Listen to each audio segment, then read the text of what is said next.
За анхаарлаа төвлөрүүлээд хамтдаа хичээл эхэлцгээе. За prompt гэж юу вэ? За энэ хичээлийн гол зүйл нь бол бусдаас ялгарах түлхүүр гэж ойлгож болно гэсэн үг. За тэгэхээр ер нь бол одоо prompt гэдэг нь хиймэл оюунд өгдөг заавар чиглэл юм. За та хиймэл оюун ухаанд хүсэж байгаагаа тодорхой хийх тусам хариулт нь улам үнэн зөв бүтээлч гарч ирэх болно. За жишээ нь одоо юу гэдэг юм надад пост бич гэж хэлэх нь одоо prompt-ийн хувьд бол айгүй сул болж байгаа. За харин маркетингийн менежерийн хувьд магадгүй аялал жуулчлалын сэдвээр Facebook пост бич гэвэл илүү нарийн prompt гаргаж өгнө гэсэн.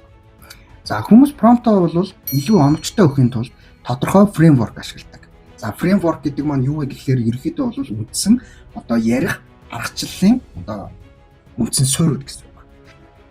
За тэгвэл энэ 5 framework нь яг ямар байдлаар ажилладаг, ямар байдлаар асуух энэ талаар одоо үндсэн суурийг та бүхэндээ хэлж өгье. За RTF буюу role, task, format гэсэн энэ 3 формат. Хиймэл оюун ухаанд ямар дүрд ажиллах, ямар ажил хийх, ямар форматаар гаргаж өгөхийг тодорхойлдог гэсэн. За жишээ нь одоо энэ англиар бичсэн энэ үг байна. За энийг би монголоор орчуулсан байгаа.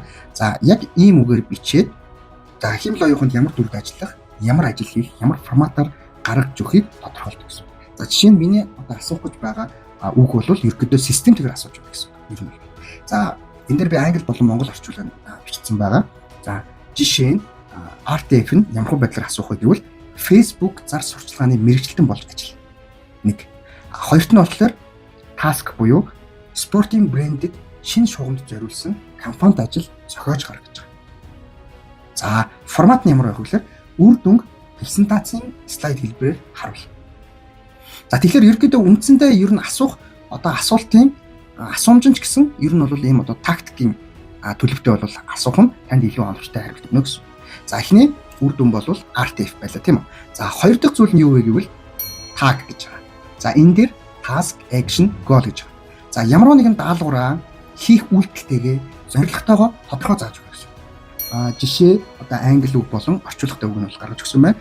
Task буюу багийн гишүүдийн гүйцэтгэлийг нийл. За action буюу тэдний давуу болон сул талуудыг дүгнэ гэж байгаа. За goal буюу зорилго багийн сэтгэл ханамжийн оноог сайжруулах. За энэ бол ерөөхдөө tag системээр бичих үндсэн одоо prompt-ийн аргачлал гэсэн. За гурав дахь арга нь юу вэ гэхээр BAB гэж байгаа. За BAB гэдэг маань юу вэ гэхээр before, after, bridge гэсэн англи үгний товчлол. BAB аргачлал гэж байгаа. За энэ дэр юу байх вэ гэхээр одоогийн асуудал өсөж буй үр дүн түүнийгээ холбох шийдлийг хэлж байгаа. За энэ дэр мөн түнчлэн англи болон монгол одоо prompt загварыг бол гаргаж өгсөн байгаа. За энийг орчуулах юм бол өмнө нь манай SEO-гийн үзүүлэлт маш доогуур байна. За after гэдэг дээр дараа нь гэж байна шүү дээ тийм ээ. 90 хоногийн дотор бид шилдэг 10-т багтмаар байна. За гуравт нь bridge буюу энэ хоёроо холбох зарчим гэж. За наривчилсан SEO төлөвлөгөө боловсруулах. За тэгэхээр энэ маань бол одоо гурав дахь аргачлал буюу BAB аргачлал гэж байгаа. Prompt аргачлал гэж байгаа. За тэгэхээр яг одоо түрүүний хэлсэнчлэн before, after, bridge өмнөх болон дараах одоо зүйлсүүдийг холбох зарчмаар гаргаж авдаг prompt-ийн аргачлал байна.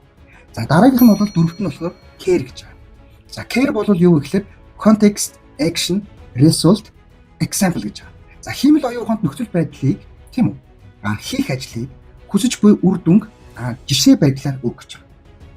За мөн түншлэн энэ дэр англи болон одоо монгол prompt-ийн аргачлалыг бол та бүхэнд гаргаж өгсөн байна. За энэ дэр юу вэ гэхээр context гэж байна. За нөхцөл байдал гэж байна. За байгальд ээлтэй хувцсны брэнд. За үйлдэл action гэж байна шүү дээ тийм ээ. Байгаль хамгаалах урайтай сурталчилгаа зохиож гаргах. За гуравт нь юу вэ гэхээр result үр дүн тийм үү? Хүмүүсийн мэдлэг ойлголтыг нэмэгдүүлэх. За дөрөвт нь жишээ гэж байна тийм үү? Example. Patagonia компани buy this jacket сурчлагын компанид ажлыг хийгдэх тэр үр дүнг жишээ болгож өгч байна. Энэ маань бол prompt-ийн care аргачлалын систем. За дараагийн 5 дахь зүйл нь юу вэ гэхээр RISE гэж байна. За RISE нь юу вэ гэхээр role, input, steps, expectation гэж байна. За энэ маань юу вэ гэхээр ерөнхийдөө бол яг асуух одоо асуултын үндсэн систем нь яаж бичих вэ гэхээр за хамгийн ихэнд бол content strategy. За хоёрт нь болохоор өгөгдлөө гэж байна тийм үү? Input гэж байна шүү дээ тийм ээ? Өгөгдлөө гэж. За энэ маань бол одоо блогийн мэдээлэл байна. За гуравт нь юу вэ гэхээр алхмууд гэж байна. Төлөвлөх, бичих, засварлах аргачлалуудыг надад гаргаж өгөө гэсэн, алхамдад гаргаж өгөө гэсэн.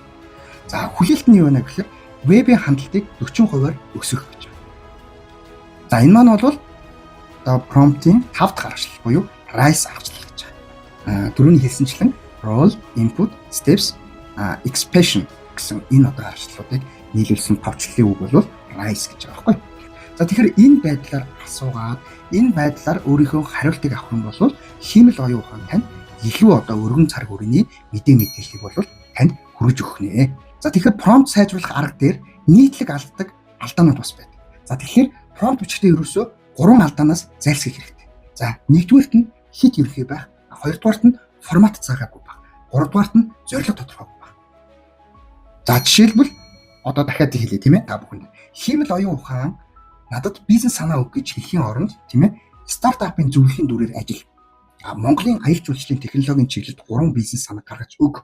Тэдгээрийг зардал болон хөрөнгө оруулалтын өгөөжийг харьцуулсан хүснэгт хэлбэрээр үзүүлгэвэл танд илүү үр дүнтэй хариу гаргаж өгнө.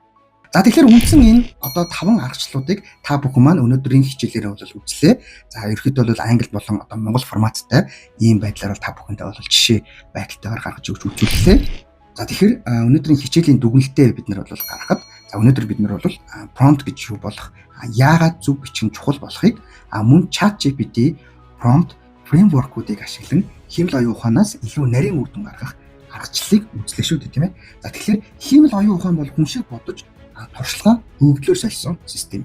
За тэгэхээр хүн болон машин хоёрын одоо ухаан нийлэх юм бол илүү том шийдэл гарна гэсэн. За тэгээд өнөөдрийн хичээлээ энэ үрээд өндөрлөж байна. Та бүхэн таалагдсан гэдэгт итгэж байна. За яг энэ аргачлалаараа та бүхэн маань ChatGPT-гээс асуултаа асуугаад өөрийнхөө хамгийн одоо хэрэгтэй үр дүнтэй хариултыг авах бүрэн боломжтой байна шүү. За ингээд та бүхэндээ маш их баярлалаа. За өнөөдрийн хичээл бол prompt-ийн үндсэн advanced хичээлийн хамгийн ихэнд заадаг ер нь бол prompt framework-ийн хичээлийг та бүхэндээ заалаа. Тэгээд та бүхэн илүү сонирхолтой зүйлсийг үзхийг хүсвэл AI Visual Mongolia YouTube channel-та subscribe дарж нийтээрэй.